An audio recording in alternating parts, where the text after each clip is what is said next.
ንጽጽር ላይ ለሚሰሩ ወንድሞች አንድ መልእክት አለኝ። አሰላሙ አለይኩም ወራህመቱላሂ ወበረካቱሁ። አላህ ተባረከ ወተዓላ በሁሉም አንቢያዎችና ሩሱሎች ላይ ያወረደውን ኪታብ እናምናለን እኛ ሙስሊሞች። ነገር ግን አሁን በሰዎች እጅ የሚገኙ አላህ ያወረዳቸው መጽሐፍት ተቀይረው እንዳለ የተወሰኑ መልእክቶች አላህ ቢሆኑም ነገር ግን ብዙ መልእክት ደግሞ ከሰው ልጆች እንደተጨመረባቸው አላህ ተባረከ ወተዓላ ራሱ ፊ ሱረቲል በቀራ ነግሮናል።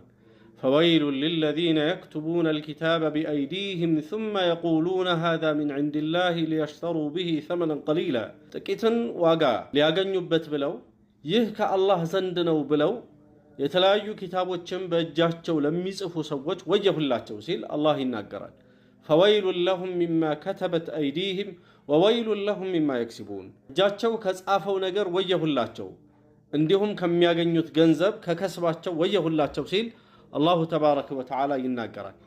በዚህም የተነሳ እነዚህ መጽሐፍቶች በውስጣቸው የያዙት በጣም ብዙ ተሕሪፍ ብዙ መጥፎ ነገር አለና ይህንን ለማንበብ ዕውቀት ያለው ሰው ካልሆነ በስተቀር ማንበብ እንደሌለበት ዑለማዎቹ ይናገራሉ። በሐዲስ ላይም ቁጭ ብሎ እናገኘዋለን። ይህን ሐዲስ የዛሬ 15-16 ዓመት ከአንድ ትልቅ መስጂድ ውስጥ ኡሱሉል ኢማን ሳቀራ ጠቅሼ አሁን እያወገዝኩ ያለሁትን ነገር ሳወግዝ ትዝ ይለኛል። እሱ ምንድነው?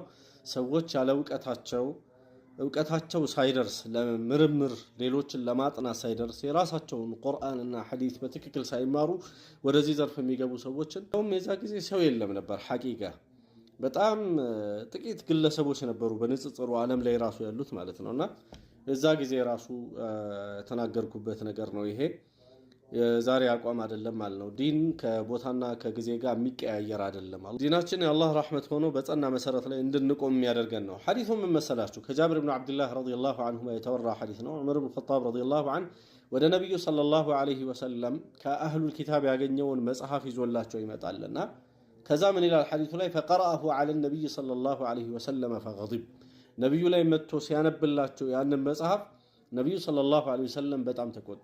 ከዛ ምን አሉት?